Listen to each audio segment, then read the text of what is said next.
Hey friends, good to see you again. So we have the new moon in Virgo coming up on the 14th here of September, and it's at 21 degrees. It's opposing Neptune and it's trine to Uranus. So there's a couple of big outside planets involved here. So the new moon is always a time of new beginnings. It's a time of planting seeds that germinate, mature, and over the course of the month they take root, they grow, we have some kind of fruition, come to some kind of conclusions, and then it all starts over again. So it's our monthly cycle. And Virgo is all about health. It's about organization and management. And because it's opposed to Neptune, it's trine to Uranus, we can actually make some serious breakthroughs this month that may be much easier to achieve than in a lot of other months. Uranus is lending itself to us in a way that makes having epiphanies, breaking through problems, coming to different solutions much easier. We don't have to work for it as hard as we usually do. So there's this inspiration, there's this extra gas in our tank that isn't usually there. And there's the ability to look at problems from a different angle, to have innovation be something that can lend itself to us personally. So the new moon in Virgo, opposed to Neptune, has us really looking at what is chronic in our life. What is it that we are struggling with on a continual basis, and what is it that we're trying to escape from, and how is it that we escape? What do we do to get away that potentially harms us or puts us in a weakened position? So we're strengthening ourselves through looking at how we can take care of ourselves better, how we can organize ourselves better. Our mental and emotional and physical health are very much highlighted at this particular lunation. We had Pisces spotlighted last month, and now we have Virgo. Virgo and Pisces are on the same axes. We have the 6th, 12th house, Virgo, Pisces, Mercury, Neptune thing going on here. And so we were looking at what was it that we needed to let go of in terms of idealism, in terms of projection last month when we looked at the lunation cycle in Pisces. So now we look at what are the daily choices that we're making that result in us being more frail, compromised, in a position of weakness. We can gain a lot of strength by making steady changes, small changes every day. Discipline is a big part of Virgo.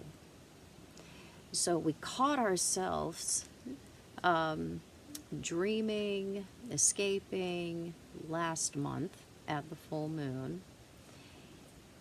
Now what do we do about it?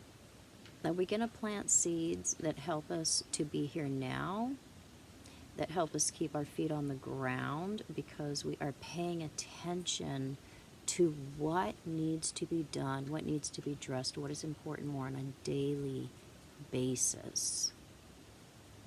So we looked at how we had our head in the clouds already.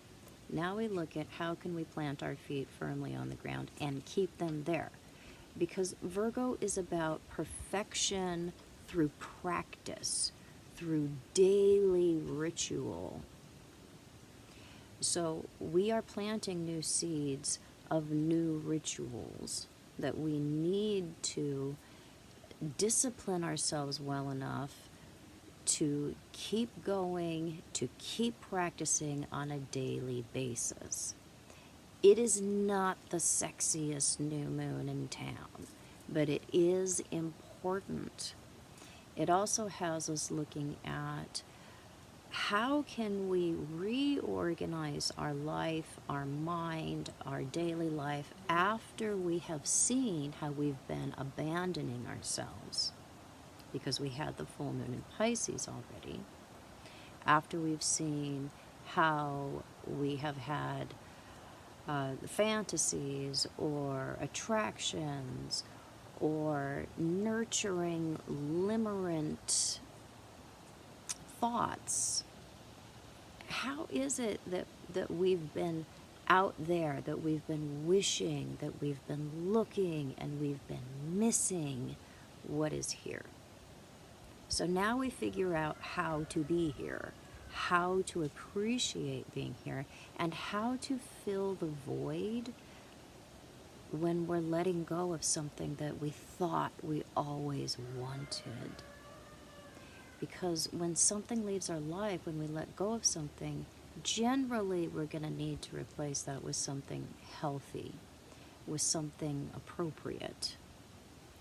So we're developing new habits, we're developing new skills, we're developing new routines that can help us fill the void of addictions, of obsessions, of wishful thinking, of abandoning or escaping ourselves. So look around.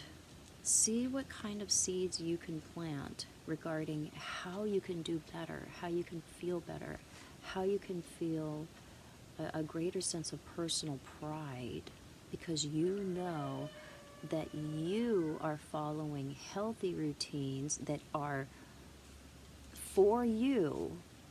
We're not following someone else's plan in Virgo. We're taking things into our own hands and organizing our own life. So how can you fill an emptiness? How can you fill a void with something substantial, with something meaningful? And how can we plant long-term seeds when it comes to healthy changes, identifying how we have been neglecting ourselves, how we've been abusing ourselves, how we've been making choices or putting ourselves in situations and conditions where we can be used or abused.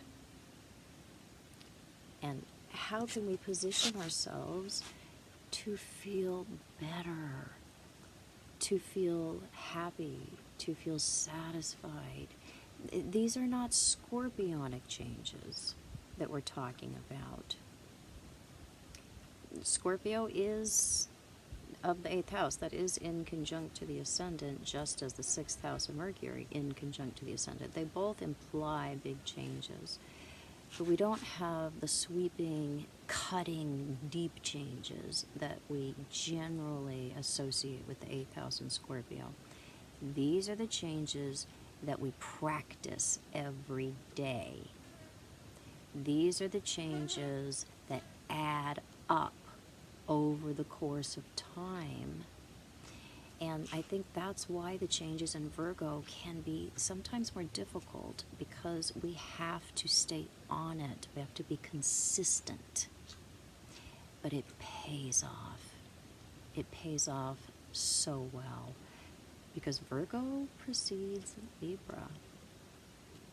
Libra is where we find partnership. It's where we find the other half. It's where we find that sense of being a pair. We're not alone in the 7th house. It's the sign of partnership. How we're organizing ourselves, how we're taking care of ourselves, how we're practicing our daily routine of health has so much to do with the quality of the partnerships that we find for ourselves and that we keep for ourselves, that we attract for ourselves in the 7th house and in Libra, which follows Virgo. So it's time to get down to business when it comes to doing the boring stuff, but it absolutely pays off, and we feel a sense of security. We feel a sense of pride. We feel like we can count on ourselves when we put our health and our well-being first. There's a sense of trust and a sense of pride that really comes from practicing those little things that are cumulative every day. So, hope this was helpful. If it was, please subscribe to my channel, and I will be back super soon with more super cool videos.